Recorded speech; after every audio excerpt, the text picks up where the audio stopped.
आज हम लोग डिस्कस करेंगे व्हाट इज़ SERP। SERP का मतलब होता है सर्च इंजन रिजल्ट पेज। ठीक है। सो जब भी आप लोग गूगल में कोई कीवर्ड एंटर करते हैं तो आपको इस तरह से कुछ रिजल्ट्स रिसीव होते हैं। जैसे टॉप 4 हम लोग देखते हैं, गूगल एड्स होते हैं हमारे। सो प्रोसेस ऑफ एसईओ में हम लोग यहाँ समझेंगे कि किन बेसिस पर आप यहाँ पर चीज़ें डिफाइन करेंगे अपनी। तो जैसे कि पहला क्या है, गोल्स। सेकंड है ऑन पेज ऑप्टिमाइजेशन। थर्ड है off page optimisation and fourth है एनालाइज। ठीक है। सो गोल्स, अगर गोल्स की बात की जाए कि अगर साइट ओनर का जो गोल है वो है इंगेजमेंट, तो उसका मतलब क्या हुआ, ऑर्गेनिक ट्रैफिक, यानी कि ऑर्गेनिकली कितने लोग आप तक रीच कर रहे हैं, वो आपका इंगेजमेंट हुआ। कन्वर्जन्स यानी कि number of visitors, visibility, impressions and CTR, click through rate. Reputation यानी कि कितने लोग आपकी ब्रांड बिल्डिंग के ऊपर व्यूज़, डाउनलोड्स, इस तरह की चीज़ आपको दे रहे हैं। ब्रांडिंग एंड क्रेडिबिलिटी यानी कि जिसको हम लोग लीड्स के पैरामीटर पर देखते हैं। एंड क्लोजर्स यानी कि कितने नंबर ऑफ सेल्स आपने क्लोज किए। ठीक है। तो ये डिफरेंट टाइप्स ऑफ गोल्स हैं और ये की परफॉर्मेंस इंडिकेटर है, इसी को हम बोलते हैं KPIs in short. On page optimization, work on your website and follow Google algorithm and updates to make your website SEO and user friendly. Off page optimization जिसमें आपका link building, link format, social linking, of page website, directory, portals, blogs, apps. So link building क्या है कि जैसे अगर किसी keyword को लेके कुछ सर्च किया जाए इंटरनेट के ऊपर, तो कितने नंबर ऑफ लिंक्स उसके रेलेवेंट हमें मिल रहे हैं। जैसे एग्जांपल के तौर पर हम यहाँ गूगल में आते हैं और हम यहाँ पर एक कीवर्ड लिखते हैं अरीना। ठीक है। ओनली हमने अरीना कीवर्ड एंटर किया है। अब अरीना जो है वो मारुति सुजुकी में भी मैच करता है आज के डेट में, क्योंकि उन्होंने भी अपना मारुति सुजुकी अरीना नाम कर दिया है। और एक अरीना क्या है, एनिमेशन है। बट यहाँ पर क्या है कि गूगल ये भी देखता है कि किसकी हिस्ट्री ज़्यादा पुरानी है। तो उस केस में क्या दिखाई दे रहा है आपको, अरीना एनिमेशन टॉप में आ रहा है। अब यहाँ ऊपर आने के इसके पीछे का रीज़न आपको पता चला कि कितना लॉन्ग लास्टिंग आपका कीवर्ड है। ठीक है। इसके बाद आप यहाँ देखोगे तो अरीना स्पोर्ट्स के नाम से आपको मिलेगा, अरीना सॉल्यूशंस आपको मिलेगा। बट जिस माइंडसेट से हमने सर्च किया यहाँ पर, वो हम अपना ब्रांड देखना चाहते हैं, लेकिन हमारे यहाँ पर ब्रांड विजिबल हो रहा है, लेकिन साथ में जो ज़्यादा उसके बिल्कुल एकदम क्लोज टू आ रहा है वो क्या, मारुति सुजुकी अरीना, है ना। किसने ज्वाइन किया अभी, गुलशन। गुलशन तो ऑलरेडी, आकाश। और दूसरा देखते हैं लिंक बिल्डिंग का एग्जांपल। जैसे कि मैं कीवर्ड एंटर करता हूँ लीवास्तु। ठीक है। तो इस कीवर्ड के ऊपर वेबसाइट सीधे लिस्ट हो रही है यहाँ पर। ठीक है। आपको यहाँ पर कुछ वीडियोस दिखाई दे रहे हैं, प्लस आपके देख रहे हैं डिफरेंट लिंक्स, और काफ़ी सारे आपके गूगल के सर्चेज हमें मिल रहे हैं यहाँ पर इस कीवर्ड के बेसिस पर। ठीक है। This is called link building. ठीक है। अब यहाँ पर आप देख रहे हैं कि जैसे एक लिंक फॉर्मेट दिया हुआ है। तो जब भी आप कोई लिंक बनाते हो, तो जैसे मान लो कि मेरे पास एक मल्टीपेज वेबसाइट मुझे बनाना है, और जनरली वेबसाइट डिज़ाइनर का क्या सिस्टम होता है, वो बड़े सिंपल से नाम रखता है पेज का, home, service, about, portfolio, contact. अब ये बहुत ही ना एक नॉर्मल अप्रोच हो गया, यानी कि अगर मैंने ऐसा कोई वेबसाइट बना के अगर लाइव कर दिया तो उस तक तो कोई नहीं पहुंचने वाला, क्योंकि पेज का नेम एक इम्पोर्टेंट रोल प्ले करता है। अब जैसे एग्जांपल के तौर पर हम अगर यहाँ लिखते हैं Flipkart, Flipkart is a domain name, है ना। तो यहाँ पर आप देखेंगे फ्लिपकार्ट ने उसके बारे में कुछ चीज़ें और लिख के डाली हैं एडिशनल। ये जो 2 लाइन्स एडिशनल हम लोग देख रहे हैं, this is called site description, वहाँ से ये डेटा आ रहा है। बट जब आप इस पेज को क्लिक करेंगे तो इसका टाइटल आप देख रहे हैं कितना बढ़िया से लिखा गया है, online shopping sites for mobiles, electronics, furniture and grocery. और भी डेटा है, बट वो ट्रिपल डॉट यानी कि वो दिखाई नहीं दे रहा हमें वहाँ पर। अब अगर किसी साइट के टाइटल में ट्रिपल डॉट आता है, अगर आप कोई नया प्रोजेक्ट बना रहे हो, तो आपको ये ध्यान रखना है कि ये ट्रिपल डॉट नहीं आना चाहिए। यानी कि आप एसईओ के टर्म्स एंड कंडीशन को ब्रीच कर रहे हैं, ठीक है, क्योंकि गूगल ये कहता है कि 60 character including white space title की लेंथ होनी चाहिए, और जो भी आप टाइटल रख रहे हो वो कीवर्ड रिच होना चाहिए। अब इसमें कीवर्ड क्या है भाई, आप ऑनलाइन मोबाइल वगैरह बाय करते हैं तो ऑनलाइन एक कीवर्ड इसके अंदर आपका आ गया, शॉपिंग एक कीवर्ड हो गया इसके अंदर, मोबाइल एक कीवर्ड है इसमें, इलेक्ट्रॉनिक्स, फर्नीचर, ग्रॉसरी सब क्या है, कीवर्ड है। अगर कोई ऑनलाइन इलेक्ट्रॉनिक सर्च कर रहा है या ऑनलाइन ग्रॉसरी सर्च कर रहा है तो फ्लिपकार्ट आपका अपलिफ्ट होकर सामने दिखाई देने वाला है इस केस में, ठीक है। तो पेज का टाइटल कभी भी ऐसा नहीं होना चाहिए कि जैसे हमने होम पेज बनाया तो होम पेज नाम रख दिया उसका, ऐसा नहीं रखना है, क्योंकि होम तो फिर सबके पास है, तुम्हारे पास स्पेशल क्या है। इसी तरह से अगर हम लोग अमेजोन से कंपेयर करें तो इनका भी काफ़ी लेंदी टाइटल है। तो यहाँ पे आप देखेंगे online shopping site in India, ठीक है। फ्लिपकार्ट ने ऐसा यूज़ नहीं करा, अमेजोन ऐसा यूज़ करा है, क्योंकि ये इंडिया स्पेसिफिक है, क्योंकि अमेजोन वर्ल्ड वाइड है ना। तो ये इंडिया स्पेसिफिक डोमेन हम लोग देख रहे हैं, shop online for mobiles, books, watches, इस तरह से इनके पास है। ऐसे ही अगर आप अरीना एनिमेशन, इसको नहीं करेंगे, अरीना हाइफन मल्टीमीडिया, इस पर आते हैं तो आप कीवर्ड देखेंगे best animation courses and animation institute in India, ठीक है। क्योंकि अरीना जो है वो पैन इंडिया है, ये स्पेसिफिक ब्रांच की कोई साइट नहीं है, ये एक जनरल साइट है जो ब्रांड की तरफ से है। अब जैसे हम लोग साउथेक्स के अंदर बैठे हुए हैं तो साउथेक्स एक फ्रेंचाइजी है, या नोएडा से जैसे अभिषेक एंड गुलशन लाइव है तो वो एक फ्रेंचाइजी है ना। तो फ्रेंचाइजी स्पेसिफिक साइट अलग होगी, ये क्या है, all over pan India arena को रिप्रेजेंट करती है, इसलिए ये किसी एक पर्टिकुलर लोकेशन को टारगेट नहीं कर रहा है, एंटायर इंडिया को टारगेट कर रहा है। तो क्या होता है कि जब किसी पेज को हम लोग डिज़ाइन करते हैं तो टाइटल एक बहुत ही इंपॉर्टेंट रोल प्ले करता है। आज की डेट में ना कीवर्ड का कल्चर चला गया है, इसके आगे हम लोग डिटेल में बात करेंगे। तो दूसरा क्या हो गया, लिंक फॉर्मेटिंग। तीसरा क्या है, सोशल लिंकिंग। सोशल लिंकिंग यानी कि अब जब मैंने लीवास्तु लिखा था आपने देखा था अलग अलग प्लेटफॉर्म से हमें लिंक मिल रहे थे, है ना। क्योंकि आज की डेट में अगर हम बैक लिंकिंग की बात करें तो बैक लिंकिंग का ट्रेंड चला गया। गूगल का जब 2020 का अपडेट आया तो गूगल वाला बैक लिंक अब मैटर नहीं करता। अब मान लो उससे पहले अगर हम लोग बात करें 2015 से पहले तक की अगर बात की जाए तो गूगल देखता था किस बंदे के पास बैकलिंक सबसे ज़्यादा है। भाई मान लो इशिका के पास 4 लाख बैकलिंक है और आपके पास जो है 1 लाख बैकलिंक है। अब आपको ये रहेगा कि भाई मेरे बैकलिंक्स कम है तो मेरे पास कस्टमर का फुटफॉल जो है वो कम रहने वाला है, इनके बैकलिंक ज़्यादा है। तो हुआ क्या था ना कि जब बैकलिंक का कल्चर आया तो हमारे यहाँ इंडिया में हर चीज़ का जुगाड़ होता है। जैसे एक बंदा मल्टीपल जीमेल चला रहा है, ठीक है, बाहर ऐसा नहीं होता, बहुत मीनिंगफुल तरीके से लिया था। या जैसे एक एक पर्सन यहाँ पे 2-2 3-3 सिम अलॉट करके बैठा अपने नाम पर, बाहर एक सिम को लेने के लिए बड़ा अच्छा खासा प्रोसेस होता है कि ताकि उसका सही यूज़ हो, है ना। तो उसी तरह से क्या होता है कि जब हम लोग बैकलिंकिंग की बात करते हैं, गूगल ने एक पैरामीटर सेट किया कि एक ऑथेंटिकेटेड, यानी कि एक आपके ना 2 चीज़ें होती हैं, एक डीए होता है, एक पीए होता है। डीए बोले तो डोमेन अथॉरिटी और पीए मतलब पेज अथॉरिटी, यानी कि डोमेन कितना प्रीमियम है जिसने आपको बैकलिंक दिया। जैसे एग्जांपल के तौर पर हम लोग न्यूज़ की अगर बात करें तो times of India, Hindustan times, ठीक है, अगर आपका कोई आर्टिकल पब्लिश होता है, अगर वो इस तरह के डोमेन पर अवेलेबल है तो यानी कि ये आपके लिए एक बहुत प्राउड मोमेंट वाली बात है, क्योंकि ये प्लेटफॉर्म ऐसे नहीं लिखते किसी के लिए, ठीक है। या तो आप एक प्रेस कॉन्फ्रेंस करके इस तरह से अपना आर्टिकल पब्लिश करवा सकते हो जिसके लिए खर्चा करना होता है, या फिर आपने पब्लिक डोमेन में कुछ ऐसा किया कि इन लोगों ने आपके कवर किया और आपका इंटरव्यू जो है वहाँ पर पब्लिश कर दिया।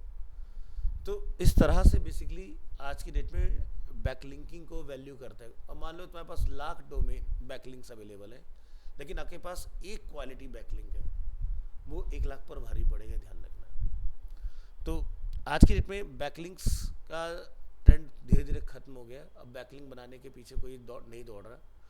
आज की डेट में सोशल मीडिया पर आप एक्टिव रहिए और जितना ज़्यादा से ज़्यादा आप अपना कंटेंट पोस्ट कर सकते हैं वहाँ पर, और उस कंटेंट को जो आप पोस्ट करके आते हो और वहाँ पर आप कुछ रीड मोर, लर्न मोर, इस तरह के सीटीए रखिए। CTA means call to actions. तो यूज़र जब टैप करे तो रीडायरेक्ट हो जाए आपकी वेबसाइट के ऊपर। लेट्स से आपने कोई ब्लॉग लिखा है, ठीक है। अब आपको पता है कि भाई हर कोई ना पढ़ने में आजकल इतना ज़्यादा वो नहीं इंटरेस्ट दिखाता अपना, तो आपका जो ब्लॉग है वो वीडियो फॉर्म में भी होना चाहिए। अगर कोई देखना चाह रहा है, लिसनिंग में जाना चाह रहा है तो वो वहाँ से देख ले, अदरवाइज़ वो फिर आपकी वेबसाइट से भी आर्टिकल को पढ़ सकता है। अब ऑफिस वगैरह में होगा तो आप वीडियो को देख तो सकते नहीं हो, तो आप उस कंडीशन में रीडिंग मटेरियल होना चाहिए इस तरह से। तो हो गया सोशल लिंकिंग। ऑफ पेज का मतलब होता है कि आप वेबसाइट के बाहर ऐसी क्या एक्टिविटी कर रहे हैं जिससे ट्रैफिक आपकी वेबसाइट तक आए। जैसे सोशल मीडिया के ऊपर हम लोग कुछ पोस्ट करके आ रहे हैं, ये आपका ऑफ पेज एक्टिविटी का पार्ट हो गया।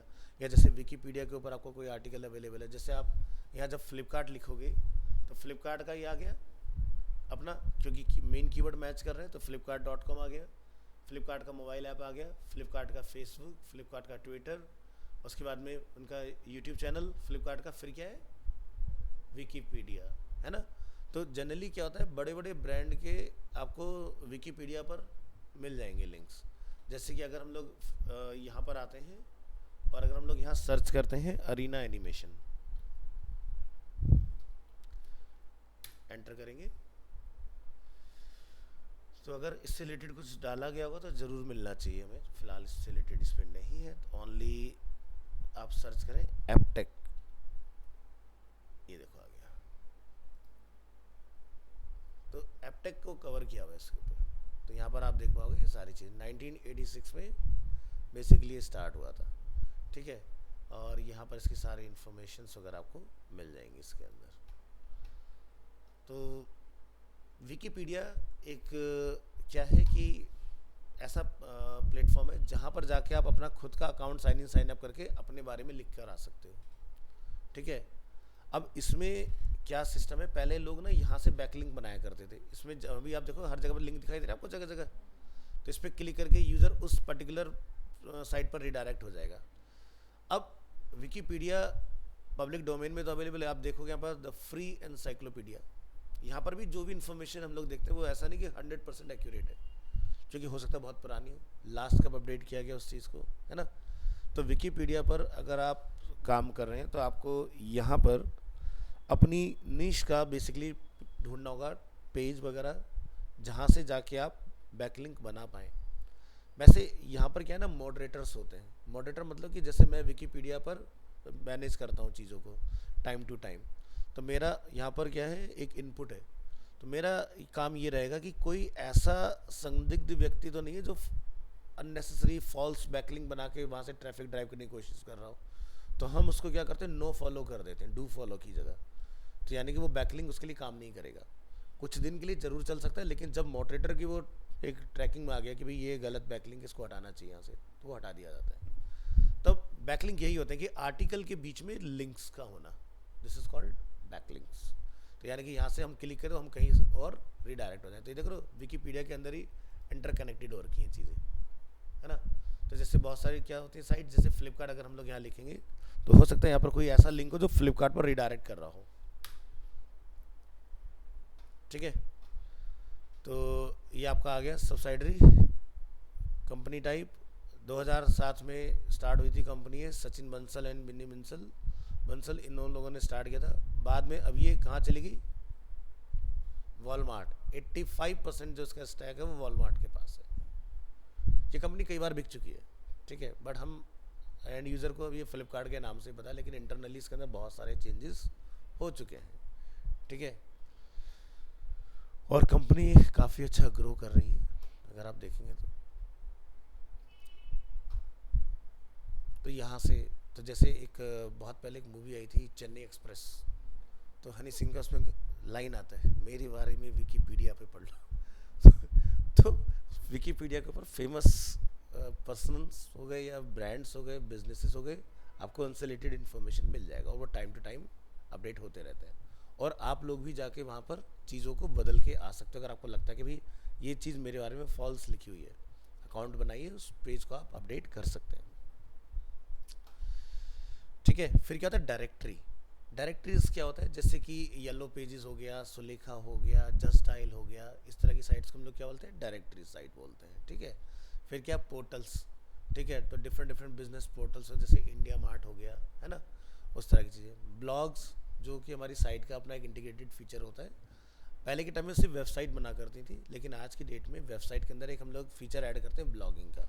इससे बेनिफिट क्या होता है कि आपको हफ्ते में 15 दिन में कुछ ना कुछ कंटेंट जो है वो अपनी सर्विस को लेके, अपने प्रोडक्ट को लेके डालते रहना चाहिए। अब जैसे अगर हम लोग अरीना की बात करें, तो अरीना के अंदर भी डेफिनेटली आपको ये देखने के लिए मिलेगा।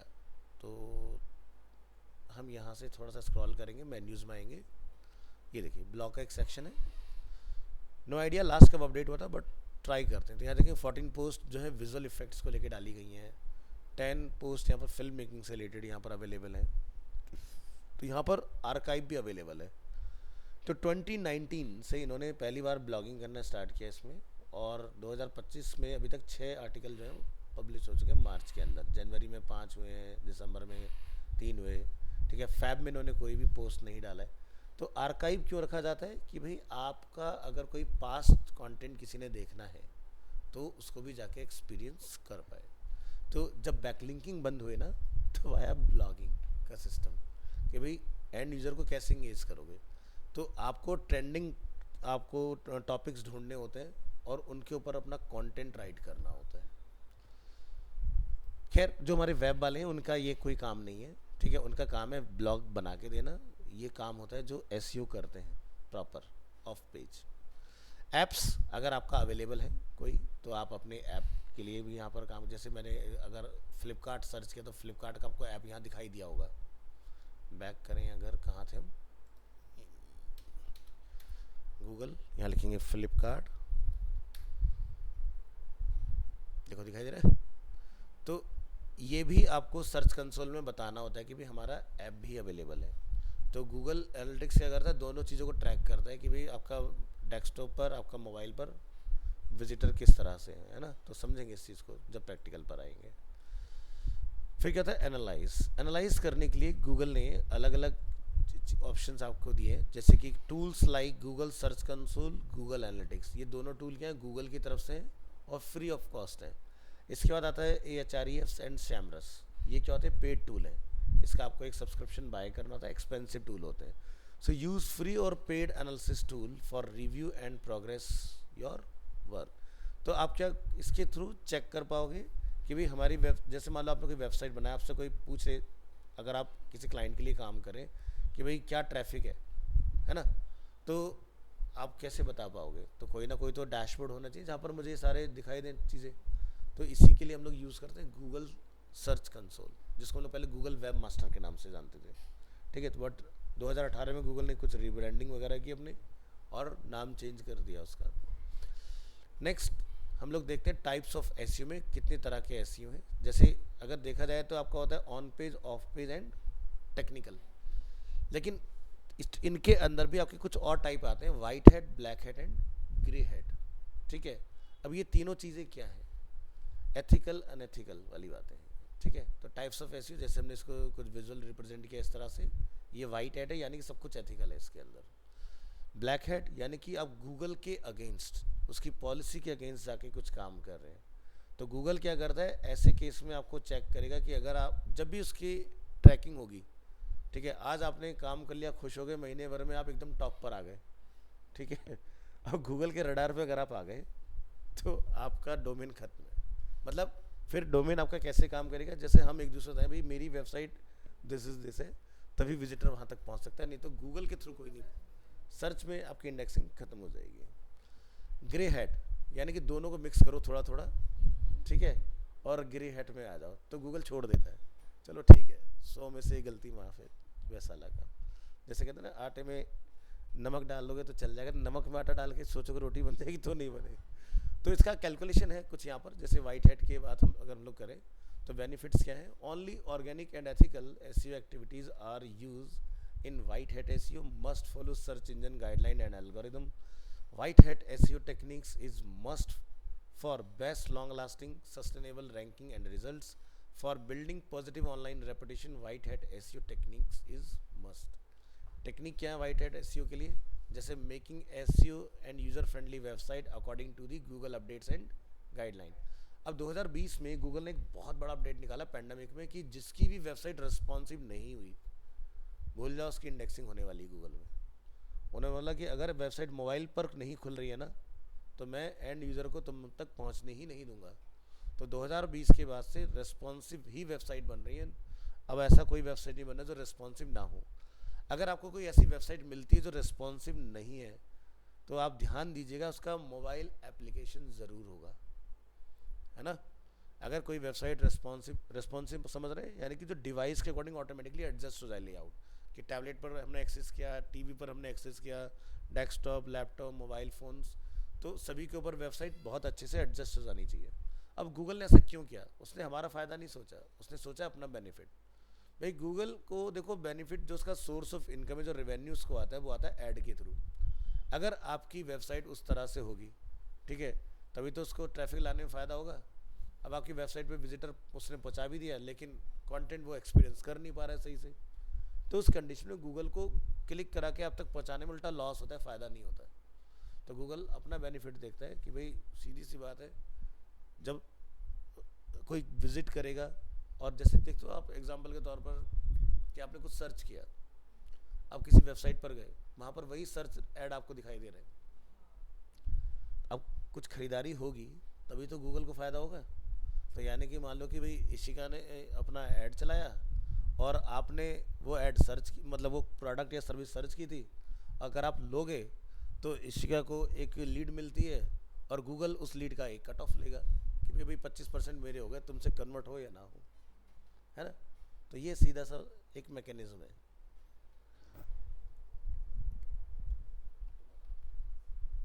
Techniques, technique, website loading speed and responses is a must. अब वेबसाइट अगर आपकी बहुत हैवी है, और एक विजिटर को 2.5 सेकेंड से ज़्यादा का टाइम अगर लग रहा है आपकी वेबसाइट के ओपन होने में, ठीक है, तो क्या होता है, गूगल ऐसी वेबसाइट को भी रैंक में नहीं आने देता है। वो कहता है वेबसाइट एकदम लाइट वेट होनी चाहिए, ठीक है।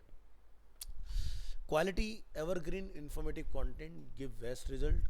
कंटेंट एकदम रिच होना चाहिए, कंटेंट ही किंग है, क्योंकि अगर आपका कंटेंट अगर बढ़िया नहीं होगा तो कोई फ़ायदा नहीं होगा, ठीक है। Meta tags and description should be keyword rich and relevant to page content and URL. अब आपका अगर मेटा टैग, ये हम लोग पढ़ समझेंगे अभी मेटा क्या होता है।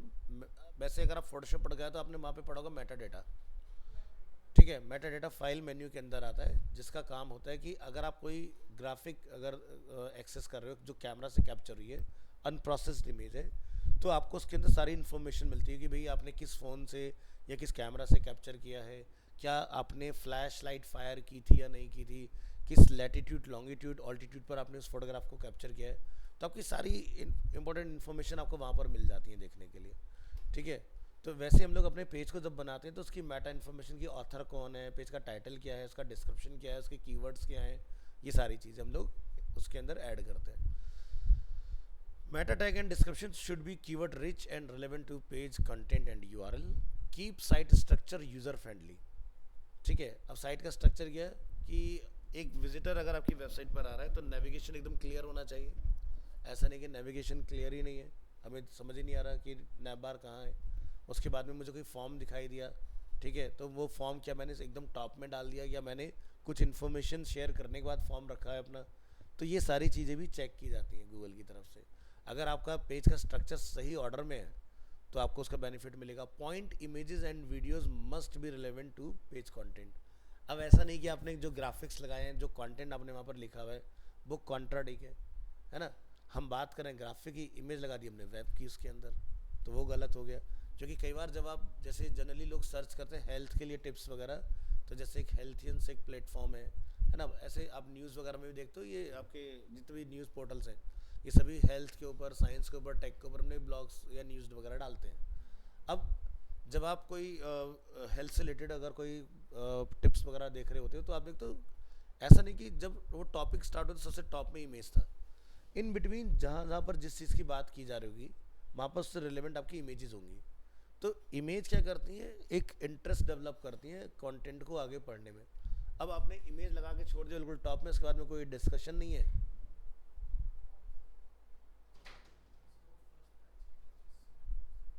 ये बैक साइड वाला है, आप यहाँ से इधर चले जाइए।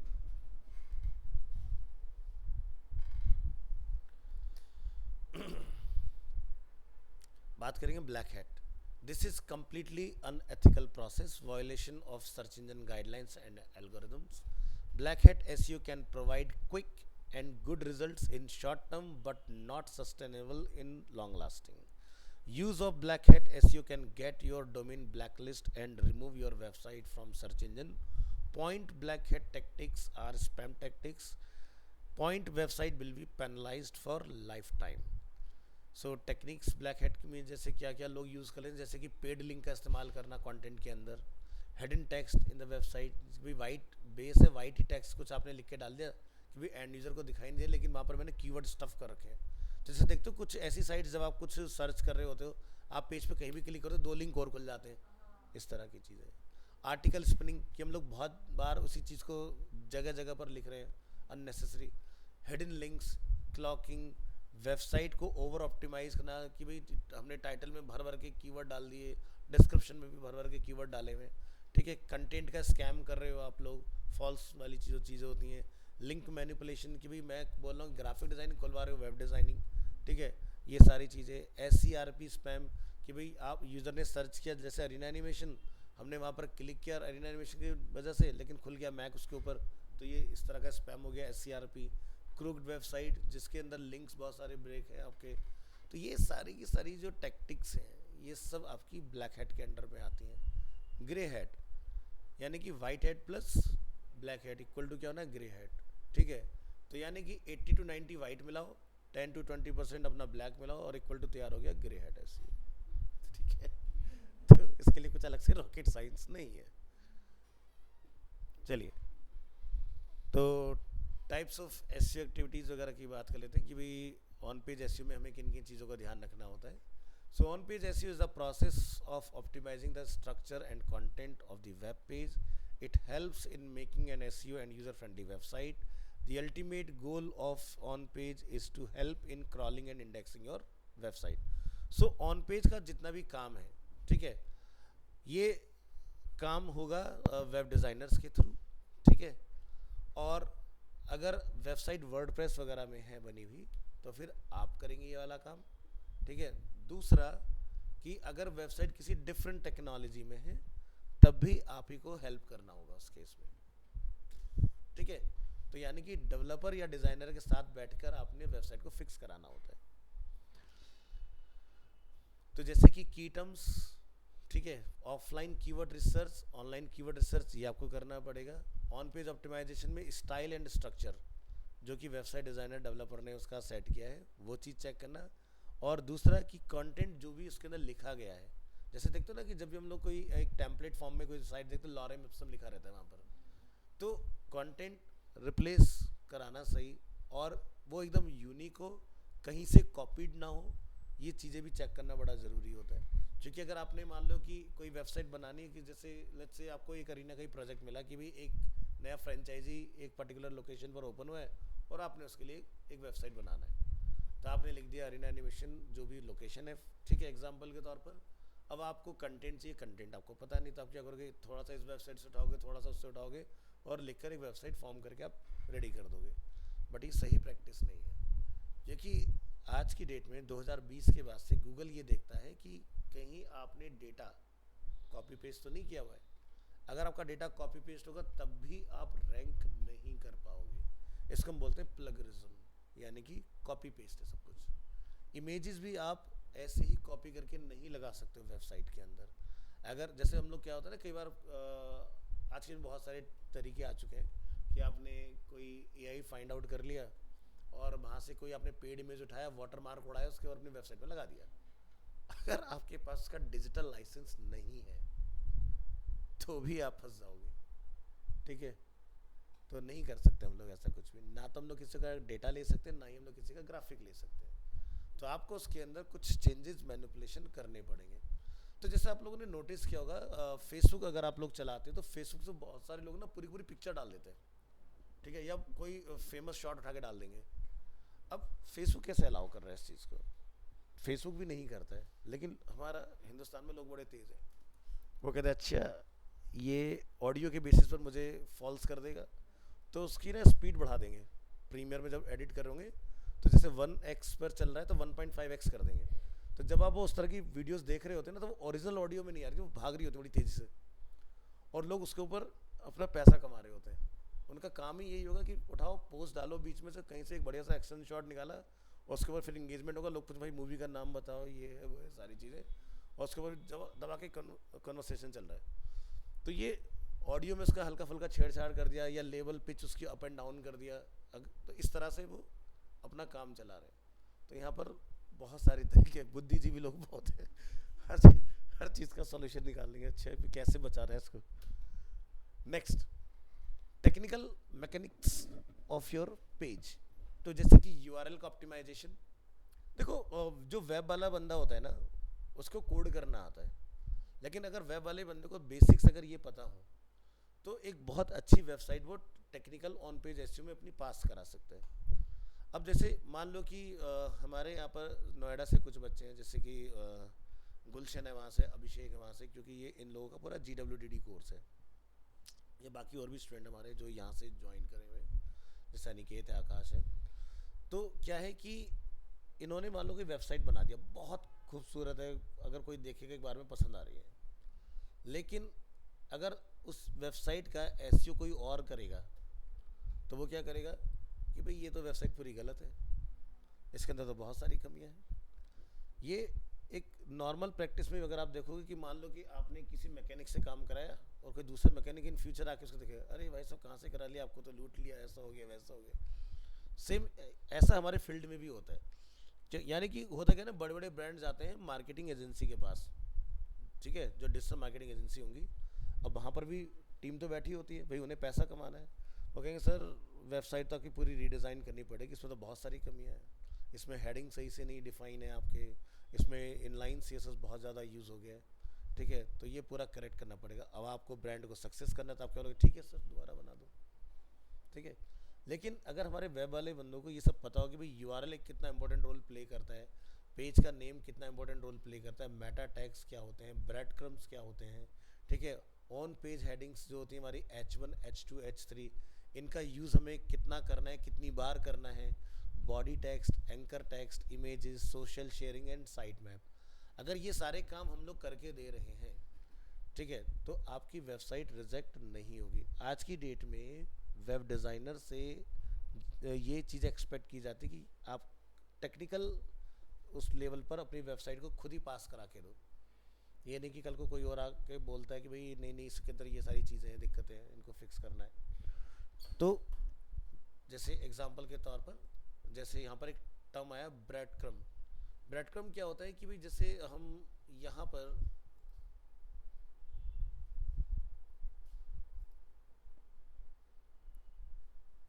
किसी प्रोडक्ट पर आते हैं, तो ऊपर आप देख रहे हैं कि हम कहाँ से आए, होम एंड किचन के अंदर लार्ज अप्लायंसेस में रेफ्रिजरेटर तक।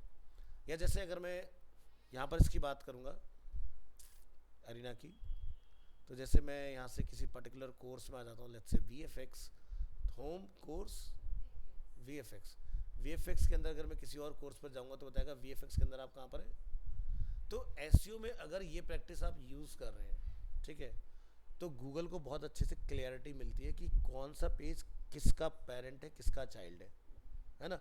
तो काफ़ी हद तक आपका काम आसान हो गया। इसके बाद जैसे ये हेडिंग यहाँ पर लिखा हुआ है, तो ये जो लिखा गया है ये H1 है, H2 है, H3 क्या है ये। अगर हम लोग राइट क्लिक करें, इंस्पेक्ट करें इसके ऊपर, तो यहाँ पर हम लोग क्या देखते हैं जाके कि भाई ये वाला जो पार्ट है H1 हेडिंग है, लिखा रहा है H1, यहाँ नोटिस करें जहाँ मेरा माउस है, तो H1 में लिखा गया है, लिखा रहा है H1 dot landing info text, class लगी हुई है इसके ऊपर। H1 मतलब कि आपका सबसे इम्पोर्टेंट फोकस कीवर्ड क्या है, ठीक है। ऐसा नहीं कि कहीं भी टेक्स्ट को बड़ा करना है तो मैं कहीं पर भी H1 का इस्तेमाल कर सकता हूँ, ऐसा नहीं होता। आपको पूरे पेज में H1 एक बार ही लगाना है। इसको एक कहानी के थ्रू समझने की कोशिश करते हैं, ठीक है, सुनी भी होगी तो बहुत अच्छे समझ जाओगे। जैसे एक बहुत पुरानी स्टोरी है, अब रियल है फेक है नहीं पता, बट जो मैंने सुनी वो मैं आपको शेयर कर रहा हूँ। तो क्या होता है ना कि एक पर्सन होता है जो पानी में डूब रहा होता है। जब वो डूबता है तो कहते हैं कि भाई लोग भगवान को याद करते हैं, तो कहते हैं हे शिव जी मुझे बचा लो। तो शिव जी ने सुना उसकी पुकार और वो निकल पड़े। उसने कहा टाइम लग रहा है शिव जी को आने में, हे विष्णु भगवान मुझे बचा लो। तो अब विष्णु भगवान का रोल उन्होंने बदला और चले बचाने के लिए। इतनी देर उसको ब्रह्मा भी याद आ गए, उसे सारे देवी देवता याद कर लिए, और उसके बाद मर गया वो डूब के। उसके बाद वो पहुंचता है भगवान के पास, कहते प्रभु मैंने आपके जीवन भर इतनी सेवा की, आप मुझे बचाने नहीं आए। कहते मैं बचाने तो आ रहा था, लेकिन तू हर बार नाम बदल देता था। कि कभी तू कहता ब्रह्मा, कभी कहता विष्णु, कभी कहता महेश। तो मैं रोल चेंज करते ही रह गया कि मैं कौन सा कॉस्ट्यूम डाल के निकलूं, तब तक तू नया नाम बता देता है, तो उसी में टाइम निकल गया सारा। तो वैसे ही गूगल कहता है कि जो कहना चाहते हो वो एक फोकस कीवर्ड हेडिंग के अंदर एक बार बताना है। ये नहीं कि आपने H1 को मल्टीपल टाइम लिख दिया तो गूगल कंफ्यूज, 3 इडियट की तरह कहना क्या चाहते हो, है ना। तो क्लियरिटी के साथ बताओ। इसके बाद इससे कम इंपॉर्टेंट लाइन कौन सी है, ठीक है, तो वो जाता है H2 के अंदर। इससे कम इंपॉर्टेंट लाइन कौन सी है, फिर वो जाता है H3 के अंदर। समझ गए। और उसके बाद आता है 4, 5, 6, जितनी मर्जी बार लिखो, लेकिन गूगल को कंफ्यूज नहीं करना कि 2-3 बार H2 लगा दिए, 2-3 बार H3 लगा दिए, 2-3 बार H1 लगा दिए। गूगल तुम्हारे पेड़ का छोड़ो, मुझे समझ नहीं आ रहा क्या दिखाना है एंड यूजर को, कहना क्या चाह रहे हो इस पेज के थ्रू। आगे चलते हैं। तो ये क्लियर हो गया, ये होता है टेक्निकल एसईओ। तो जब भी आर्टिकल को लिखा जाता है तो हेडिंग एक बहुत इंपॉर्टेंट रोल प्ले करता है। जैसे एग्जांपल के तौर पर अभी जैसे गर्मियाँ स्टार्ट हो गई हैं, तो हम लोग यहाँ सर्च करेंगे best air conditioner for example, लो आई गया। अब यहाँ जैसे हम लोग देखेंगे तो जैसे आप देख सकते हो कि भी इस कीवर्ड के ऊपर कुछ ऐड चल रहे हैं, जैसे कि IFB का आगे अपना विजय सेल्स ने अपना ऐड किया हुआ है, बाकी लिस्टिंग हो रखी है। और नीचे आते हैं, यूट्यूब से कुछ लोगों ने अपने ब्लॉग्स बनाए। अब नोटिस करना, जितने भी लोगों ने ब्लॉग्स बनाए होंगे सभी ने अमेज़ॉन के ही लिंक दिए होंगे, ठीक है। क्यों? क्योंकि फ्लिपकार्ट का लिंक लगा के इनको फ़ायदा नहीं होता, क्योंकि फ्लिपकार्ट कुछ पेमेंट नहीं देता। लेकिन जितने भी लोग यहाँ पर ऐड अपना कर रहे हैं चीज़ों का या समझा रहे हैं प्रोडक्ट के बारे में, वो कहेंगे इस प्रोडक्ट को आप मेरे डिस्क्रिप्शन में अमेज़ॉन लिंक से जाके ले सकते हो। एफिलिएट, क्योंकि अमेज़ॉन ही इंडिया में एक ऐसा है जो एफिलिएट के ऊपर आपको पैसा देता है। तो मैं नीचे आ जाता हूँ और यहाँ देखिए आपको एफिलिएट दिखाई दे जाएगा, बिकम एन एफिलिएट, ठीक है। तो आप लोग भी एफिलिएट बन सकते हो अमेज़ॉन के, फ्री ऑफ कॉस्ट है, कोई पैसा नहीं लगता है इस चीज़ का। आप अपनी खुद की एक वेबसाइट बनाओ और उस पर जाके अमेज़ॉन से प्रोडक्ट उठा के लिस्ट कर लो, ठीक है। अब मान लो जैसे तुमने कपड़ों की कोई कैटेगरी ले ली, या अपने किचन्स के कुछ छोटे छोटे वो ले ली, यूनिक से गैजेट्स जो आज की डेट में हमारे प्रोडक्टिविटी को फास्ट करते हैं, है ना। तो अमेज़ॉन ने क्या करा, हर एक सेगमेंट के ऊपर अपना कमीशन सेट किया हुआ है कि भाई मान लो कि अगर इलेक्ट्रॉनिक्स अगर आप बेच रहे हो, कपड़े अगर आपके लिंक के थ्रू कोई खरीद रहा है, तो यूज़र अमेज़ॉन पे ही जाएगा लेने के लिए, लेकिन आपका एक कोड होता है एफिलिएट का। तो अगर अमेज़ॉन ये पता लगा पाता है कि भाई ये इस पर्टिकुलर आईडी से प्रोडक्ट सेल हुआ है, तो आपको उसका 5%, 10%, 15% ऐसे कमीशन आता है। तो इसीलिए लोग फ्री में अपना करते रहते हैं। आज के दिन आप देखोगे सोशल मीडिया पर, फेसबुक वगैरह के ऊपर ऐसे बहुत सारे कपल्स हैं, हस्बैंड वाइफ, जो अमेज़ॉन से प्रोडक्ट खरीदते हैं, अनबॉक्स करते हैं, रिव्यू करते हैं, फिर उसका लिंक डाल देते हैं। अब लोगों को अगर समझ में आया तो वो वहाँ से खरीद लेते हैं, तो उनका प्रोडक्ट जो वो खरीदते हैं उनका उसका पैसा भी निकल आता है, और न जाने ऐसे कितने लोग देखेंगे, खरीदेंगे, उनका रेवेन्यू अपना निकल आया। ये होता है। तो अमेज़ॉन किसी को ये नहीं कह रहा भाई मेरा सामान बेचो, क्योंकि उन्होंने एफिलिएशन अपना कर रखा है। तो आप एसोसिएट जब बन जाते हो अमेज़ॉन के, तो आपकी अर्निंग होती है वहाँ से। इसके लिए कोई इन्वेस्टमेंट नहीं है, ज़ीरो इन्वेस्टमेंट। आप ब्लॉग लिखो, जो मर्जी करो। अब जैसे देखो न्यूज़ वाले भी यहाँ पर आपको दिखाता हूँ, जैसे देखो गैजेट्स 360, जागरण इंग्लिश, मिंट, ठीक है, VM1, इकोनॉमिक टाइम्स, सब ने लिखा हुआ है। चलो कुछ दिखाता हूँ आपको। 21 जनवरी 2025 को इन्होंने इस प्रोडक्ट के बारे में लिखा, ठीक है। ऐसे बहुत सारे प्रोडक्ट नीचे मिलेंगे आपको, ठीक है। यहाँ पर सारे क्या लिखा रहा है, अमेज़न प्राइस, है ना। मैं ऐसे क्लिक करूंगा, ये देख रहे हो एक आईडी आ रही है ऊपर, ये चीज़। तो जैसे ही मैं इस लिंक से खरीदूंगा तो इकोनॉमिक टाइम्स को एक रेवेन्यू जाएगा उस चीज़ का। भाई इस दुनिया में कुछ फ्री नहीं है, कोई तुम्हें अगर ज्ञान दे रहा है फ्री में तो उसके बदले तुमसे कुछ ले रहा है लेकिन ये तुमसे नहीं ले रहे, ये तुम्हें हेल्प आउट कर रहे हैं। और ये उस लिंक के थ्रू जब कोई खरीदेगा अमेजोन से तो अमेजोन इनको पैसा देगा। ठीक है, आपका कोई नुकसान नहीं हो रहा इस लिंक से लेने में, आपको तो एक रिव्यू करा प्रोडक्ट मिल रहा है। लेकिन अमेजोन ये कहता है कि भाई आपने मेरे लिए इतना करा तो मैं कुछ पेबैक देता हूँ आपको। ठीक है, तो यहाँ से क्लिक करके हम कहाँ गए, ऐसा था नहीं कोई कस्टम यूआरएल है, अमेजोन पर ही है ना हम लोग, ऐसा नहीं कि मेरे साथ कोई फ्रॉड हो जाएगा कुछ हो जाएगा, कोई दिक्कत वाली बात नहीं। लेकिन 35,990 रुपये में अगर एसी के ऊपर 10% का 5% का अगर कमीशन है, उसका 5% निकाल लो, एक अच्छा खासा मोटा अमाउंट आपके पास आ गया। अब ऐसे न जाने उसने कितने लिंक लगाए हुए हैं, किसी का बजट होगा 35,000 के एसी का, किसी का बजट होगा कम का या ज़्यादा का, उस हिसाब से आपका। और ये एक ऐसा इन्वेस्टमेंट है कि आपने डाल के छोड़ दिया, लोग सर्च करेंगे, आप उस साल टॉप में आते रहोगे और लोग वहाँ से खरीदते रहेंगे सामान। तो जैसे ही जनवरी का महीना आता है, फरवरी का महीना आता है, सब लोग अपने अपने आर्टिकल लिख के, देखो 5 दिन पहले इन्होंने लिखा 12 एयर कंडीशनर ढूंढ के निकाले मार्च के महीने में। और ये लोग भी देखो तुम्हें अमेजोन पे लेके जाएंगे। देखते हैं ज़रा, जैसे ये देखते हैं, ये यहाँ आए हम लोग और इसके बाद यहाँ पर और एक्सप्लोर मोर, कहाँ गए, अमेजोन, ये आ गया हमारा कोड और देखो जागरण का पूरा लिखा आ रहा है ना। और देखिए तो अमेजोन के पास पैसे की कमी नहीं है, दुनिया की कह सकते हो कि ई कॉम के अंदर इन्होंने बेंचमार्क सेट कर रखा है वर्ल्ड वाइड। ये कहते हैं भाई हम तो ऐड भी चलाएंगे और अगर तुम मेरे लिए कस्टमर ला सकते हो हम उस पर भी पैसा लो। ठीक है, तो इसीलिए सोशल मीडिया के ऊपर आप देखोगे ना, अगर आप नोटिस करना, किचन से रिलेटेड हमारे इंडिया के कम बने होते हैं वीडियोस होते हैं, चाइना वगैरह के साइड से आप देखो बहुत ज़्यादा मिलेंगे आपको। ठीक है, और वो सारे के सारे अमेजोन के एक डिफरेंट यूआरएल से आ रहे होते हैं। तो अमेजोन क्या करता है कि मान लो कि आपने यूएस का कुछ देखा, अगर आपका बजट बनता है तो आप थोड़ा सा एक्स्ट्रा अमाउंट पे करके वहाँ से बाय कर सकते हो। तो अमेजोन.com जो होता है वो, वहाँ पर आपको सारे गैजेट मिल जाते हैं। ठीक है, इंडिया में इतनी लिस्टिंग नहीं है। ठीक है, यहाँ पर लिस्टिंग आती है जैसे करोल बाग के अंदर चाइनीज़ का सबसे बड़ा मार्केट है, सारा सामान वहाँ आता है, फिर वहाँ से क्या होता है लिस्ट होते हैं, फिर उसके बाद लोग बाय करते हैं।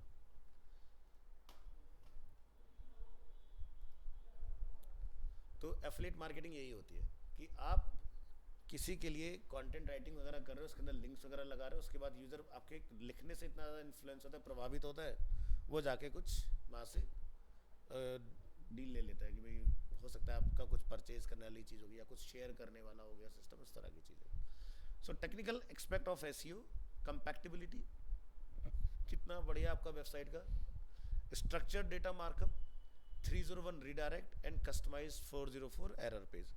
हो सकता है कि आपकी वेबसाइट पर कोई यूज़र आता है और वो यूआरएल में बेसिकली कुछ सर्च करता है कीवर्ड, बट वो मिलता नहीं आपकी वेबसाइट पर। जैसे देखते हो कई बार आपके पास खुद का एक एरर देखने मिलता है, 404 पेज नोट फाउंड। इसका मतलब क्या हुआ कि एक ब्राउज़र में ब्लैंक स्क्रीन ना आए, क्या होगा, यानी कि यूज़र आपकी वेबसाइट से बाहर निकल गया। हम ये चाहते हैं कि एक कस्टम पेज रहे अपना, और अगर वो पेज नहीं है तो वहाँ पर क्या होगा, हेडर और फुटर तो रहेगा, तो यानी कि यूज़र अपनी जर्नी कंटिन्यू कर सकता है उसी साइट के अंदर। इसको बोलते हैं कस्टम। तो वर्डप्रेस क्या करता है, कस्टम 404 पेज आपको देता है। तो जैसे अगर मैं आपको यहाँ दिखाऊँ, और हमने सी ड्राइव के अंदर, जैम्प के अंदर, HT डॉक्स के अंदर, प्रोजेक्ट फोल्डर में, WP कंटेंट के अंदर, थीम के अंदर, कोई भी थीम आप सर्च करेंगे तो आपको एक पेज मिल जाएगा इस तरह का। ये देखिए, तो यानी कि अगर आपका सर्च किया हुआ कंटेंट नहीं मिला एंड यूज़र ने जो सर्च किया, तो उस कंडीशन में ये कस्टम 404 पेज वहाँ पर विजिबल हो जाएगा। ये नहीं कि ब्राउज़र का डिफ़ॉल्ट 404 आया तो यानी कि यूज़र वहाँ से फिर कहीं और निकल जाएगा। लेकिन अगर मेरे ही पेज में 404 आएगा साइट के अंदर, तो यूज़र को हेडर और फुटर मेरा दिख रहा होगा, वो अपनी कंटिन्यू कर पाएगा जर्नी आगे। तो ये बहुत ज़रूरी है। तो जैसे मैंने जो हमारे स्टूडेंट्स हैं उनको रिएक्ट वगैरह पढ़ाया, अभिषेक और इनको गुलशन वगैरह को, तो वहाँ पर भी मैंने कस्टम पेज बनाना सिखाया, कोडिंग के अंदर कैसे बनाया जाता है वहाँ पर। तो ये ज़रूरी होता है इसी को पॉइंट से। फिर क्या होता है, site map and Google search console. तो XML साइट मैप होता है, HTML साइट मैप भी होता है, और आपके डिफरेंट साइट मैप्स होते हैं। बट गूगल सबसे ज़्यादा वैल्यू करता है एक्सएमएल साइट मैप को। Robots dot T x T helping you hide, यानी कि इसका बेनिफिट क्या होगा ये हम लोग प्रैक्टिकल भी समझेंगे। देखो, हर एक वेबसाइट पर कुछ चीज़ें ऐसी होती है जो आप एंड यूज़र तक पहुंचाना चाहते हैं, कुछ चीज़ें होती है जो आप एंड यूज़र को नहीं दिखाना चाहते। जो नहीं दिखाना चाहते वो हम लोग यहाँ पर डिस अलाउ में डालते हैं, और जो हम दिखाना चाहते हैं वो हम लोग अलाउ में डालते हैं। और Google search console tool reports, ठीक है, तो ये जब प्रैक्टिकल करें तो रिपोर्ट्स कैसे निकलती हैं वो मैं आपको दिखाऊंगा इसके अंदर। ऑफ पेज एसईओ वाला पार्ट हम लोग नेक्स्ट क्लास में देख लेंगे, ठीक है। आज के लिए इतना रखते हैं। तो एसईओ कोई बहुत कॉम्प्लिकेटेड या टफ चीज़ नहीं है, बस आप सही फ्लो में फॉलो करोगे तो बहुत इजीली आप एसईओ कर सकते हो।